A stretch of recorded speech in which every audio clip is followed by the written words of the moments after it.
Visual Venture. Yeah, we just come from a segment, right? Most notorious videos deleted off of YouTube.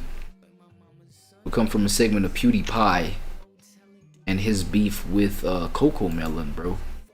And his beef with Coco Melon.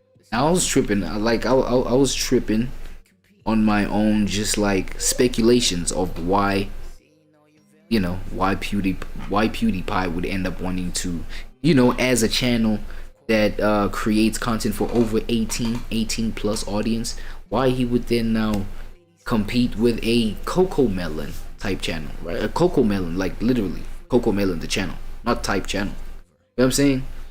You know, so I was trying to like get to all these conclusions as to why, because it's really pathetic, bro.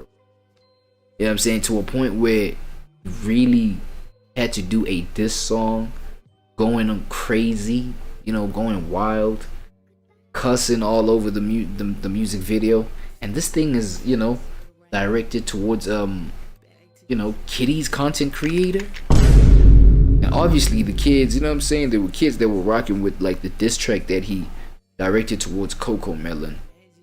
But obviously, you know, the damage that it does to the kids, it's always not good. But yeah, I don't know. I've always assumed, you know, because man, well, I assumed until right now, until a couple minutes ago, I assumed that, you know, over 18 channels made more money than under 18 channels, like kiddie channels. I was wrong.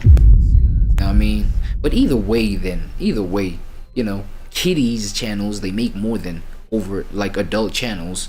And so therefore, then what's the whole, like, what was PewDiePie's whole attachment to Coco Melon, right? And just like directing hate towards Coco Melon. Did not understand that part. It is what it is, though. Saying, yeah, let's proceed though with Visual Ventures. What else was deleted from YouTube, brother? Will call the police fearing for their lives.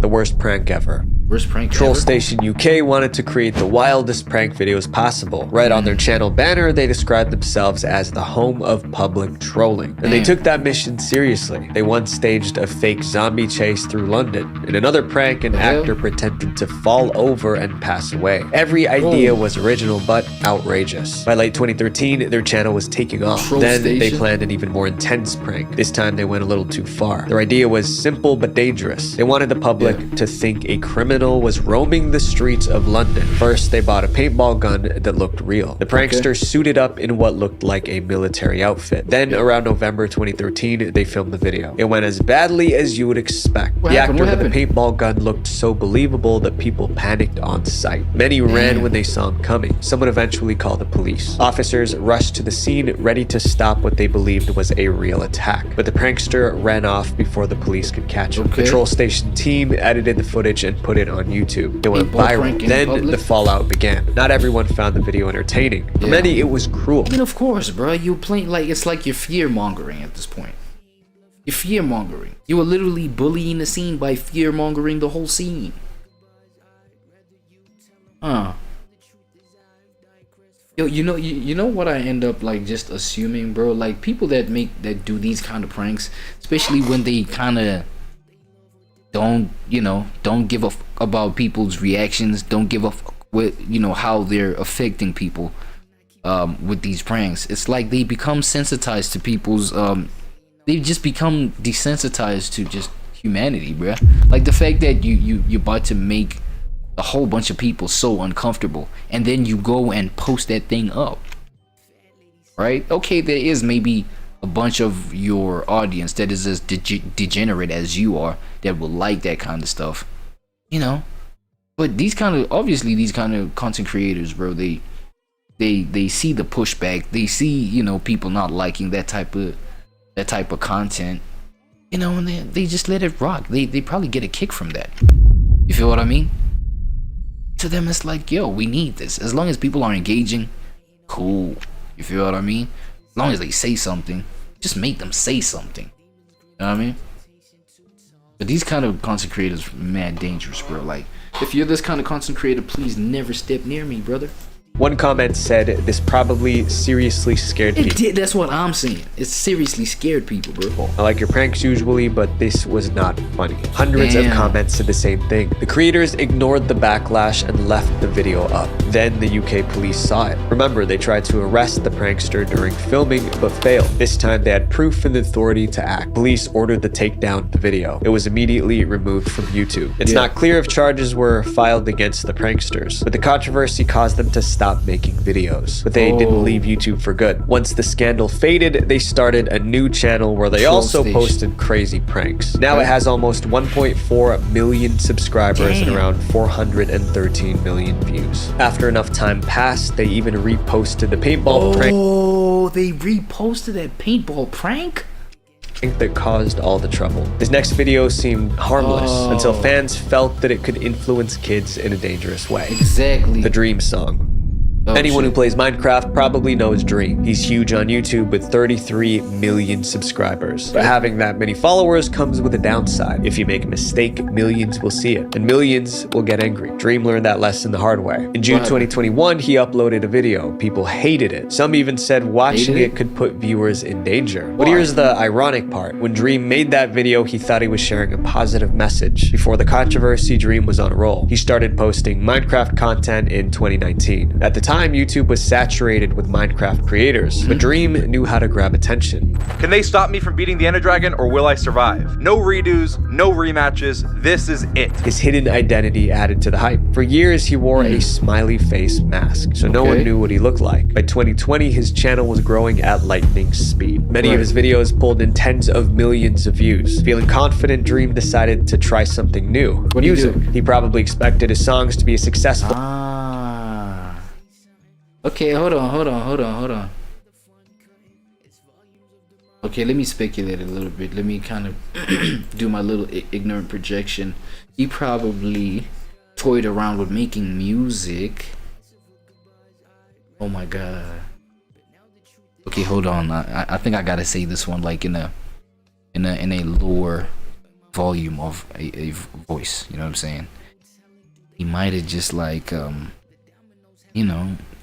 Well, he became the musician, right? He tried out the music thing since he was like just in his head about his meteoric rise, right? And so he tried out the music thing, but then it backfired in that, you know, maybe the details in the songs would reveal some crazy things about who he really is.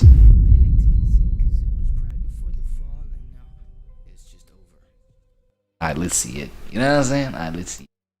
Throw your little projections on the thing right now before the details are revealed.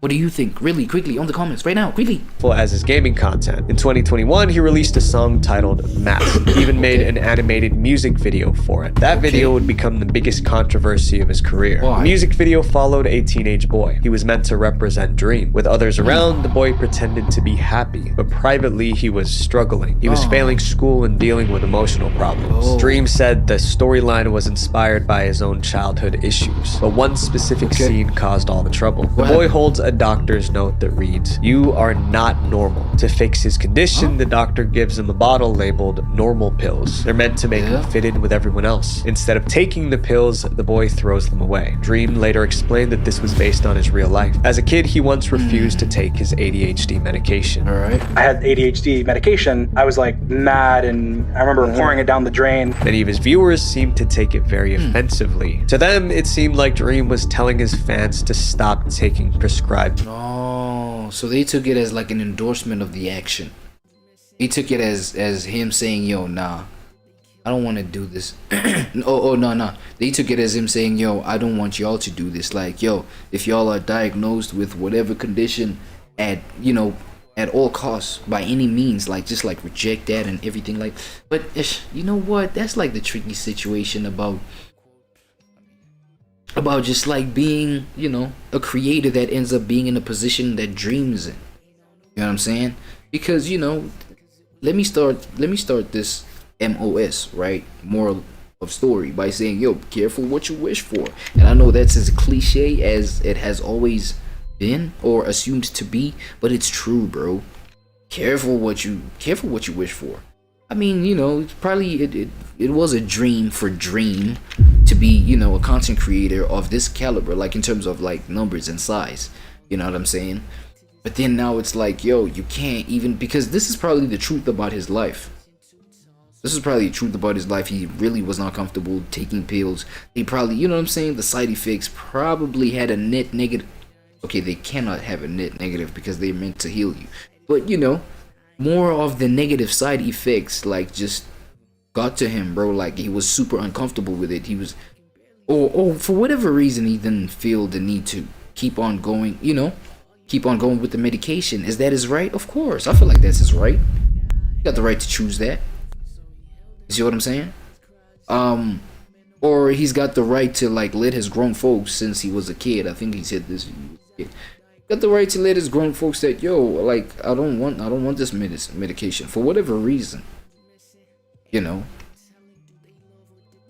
Of which then in that case it's the decision of the grown folks. But even at that point, bro, no grown folks, no parents like force feeds medicines down their children's throats, seeing that the side effects may be negative. And so maybe that's what happened. Maybe his parents did agree, you know, with this kind of thing, with him flushing down the medication. But then the point is, it was the reality of his life, bro, right? And so now what, he's supposed to like put a nozzle on there and just like shut it up and not express it just because he's a big creator? Weird ass position to be in. Pause. But it's really weird. It's really weird, bro. Like, yo, y'all be careful what y'all wish for with this content creation thing, bro. Because the bigger you are, bro, the easier it is for people to just like assume that you are obliged to take responsibility for all of your audience, bro, and what they consume. Like, medication. The backlash hit fast. One comment said, Dream's song Mask is genuinely harmful to people with ADHD. Oh. Dream clarified he wasn't encouraging anyone to stop medication. yeah. And I don't know enough about them to comment on whether that was smart of me to do. I don't want to encourage anybody to do that. But that didn't calm his angry fans. More people watched the video and the complaints got louder. When the video reached 15 million views, 15 Dream million? deleted it. He hoped that would be the end of it. But clips of it continued to circulate online. Others Yeah. re-uploaded the video on YouTube. The normal pills scene even became a meme. Despite the chaos, Dream is still one of the biggest creators on the platform. And his main channel has nearly 4 billion views. Damn. And most of the people have forgotten the video that almost destroyed his reputation. This next video made viewers feel like they were watching a hostage situation in real time. What's that? The girl in danger. Girl in danger? Marina Joyce was the last person anyone expected to be involved in a controversy. She built her channel on cheerful vlog content. Hey guys, so today I'm going to be doing a 50 facts about me video, so you get to know a little bit more about me. So let's start. Then out of the blue, she made a video that triggered one of the biggest panics in YouTube history. Marina's videos were mostly about makeup and fashion. She joined YouTube around 2012. Then around late 2015, Marina's behavior began to change. She seemed awkward and repeated herself a lot. Her mannerisms were more random and disorganized. Her speech was rapid and rambling. She was not making much sense. Wait, wasn't this the time maybe she started some DRUGS? Was her first time, so them shits literally was starting to drive her crazy or some shit like that. I don't know. What you think? Some viewers thought she was struggling with mental issues. Then the situation escalated. In one video, viewers spotted a firearm in the background. Whoa. She changed it to that camera angle where there's clearly a right there. Marina didn't address any of the rumors. Her silence made viewers even more worried. Then in July 2016, Marina posted a video titled Date Outfit Ideas. It sent the internet into panic mode. The video was supposed to show outfits for dates, but viewers noticed some disturbing details. Marina looked tense. Any fan of Marina's would know that the whole video, even when she was smiling, felt uncomfortable and forced. Then viewers noticed some discoloration on her arms. The most unsettling moment happened around the 15-second mark. It looked like someone was beside Marina trying to stay off camera. Then, during the video, you can see someone off camera directing Marina where to stand. Her viewers jumped to extreme conclusions. Maybe Marina had been kidnapped. was a hostage or was otherwise in danger. Viewers were convinced that Marina was in serious danger. In the days that followed, fans launched their own investigation. They rewatched Marina's old videos looking for clues. All that attention caused Marina's channel to explode. Marina's channel gained 1 million subscribers, and her videos gained 50 million views practically overnight. Marina's story even spread beyond YouTube. The hashtag #SaveMarinaJoyce has been trending on Twitter over the past few days due to concerning moments in her videos. Then something made the panic worse. The date outfit ideas video disappeared from Marina's channel. To viewers, the removal was confirmation she was in danger. They truly believed they were witnessing a hostage situation in real time. Since Marina lived in the UK, fans contacted local police. After repeated reports, London police decided to check on her. When officers visited Marina's home, they found her safe. There was no hostage situation at all. The police even tweeted to confirm she was okay. Everyone relaxed, but they were still confused about what really happened. Marina eventually made a video to clear things up. She revealed she was diagnosed with multiple sclerosis. It actually disables your body. Like, I went blind in my left eye completely, and I had to go to the hospital and be put on steroids. The illness affected her movement and speech. That explained why she seemed jittery in recent videos. The mysterious person off camera was not a kidnapper.